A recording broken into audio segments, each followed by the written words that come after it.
The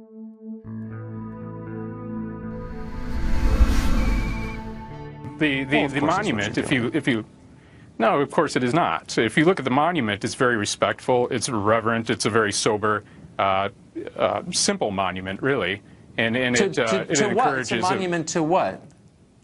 To veterans. This was first and foremost something to honor the veterans who have fought and served.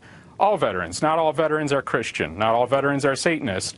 But they did fight for pluralism and they did fight for free speech. And to that end, it's nice to know that we can preserve those values.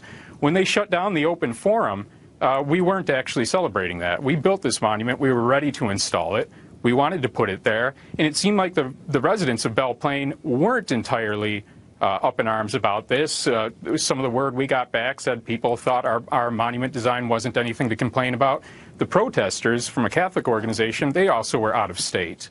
And we get this stuff about a small town and beating up on a small town, but there's no regional boundaries on free speech. Really, I don't know. Try it in downtown Birmingham, Alabama, or Chicago or something. But I mean, look, here's the point I'm making, is that there's no comparison between Satanism, which is like a silly made-up religion which has no God, even non-theistic as you conceded, and Christianity or Judaism or Islam, which, you know, you agree or disagree, believe or not, but they're millennia old. They run hospitals, churches, schools.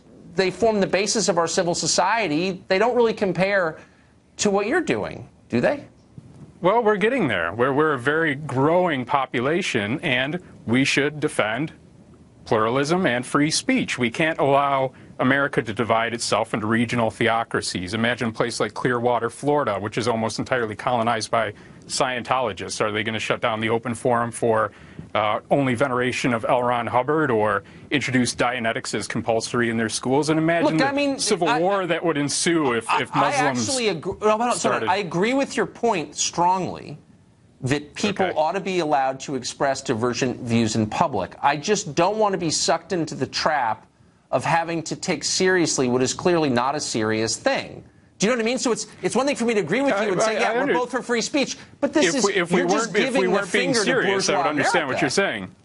I think if you learn anything about the Satanic Temple, you'll see that we must be serious. We can't have these types of numbers. We have chapters internationally.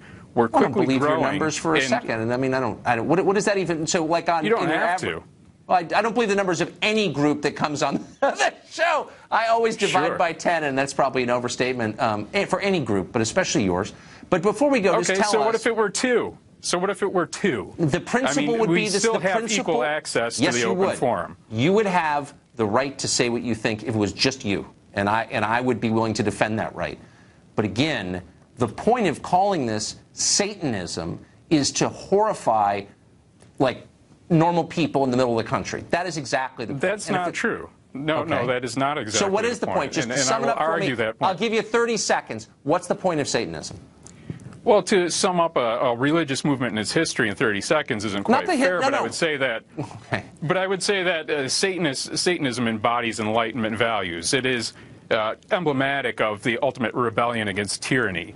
To that end, we look at the history of the crushing of the church and the rise of Enlightenment values and the rise of pluralism and diversity and multiculturalism as inherently satanic. Yeah, I think what you're doing is you're taking a Christian symbol, Satan, and using it against Christians. I mean, that's kind of the point, because you could have chosen sort of anything to name this group, since it's basically new, and you didn't. You chose the one thing that Christians hate the most. So again, it's because Satanism means something to us. It's not an arbitrary label. Right. I wish you were more straightforward. I think you could really get into it. Yeah, probably not. Lucien, thanks for joining us. I appreciate it. Thank you.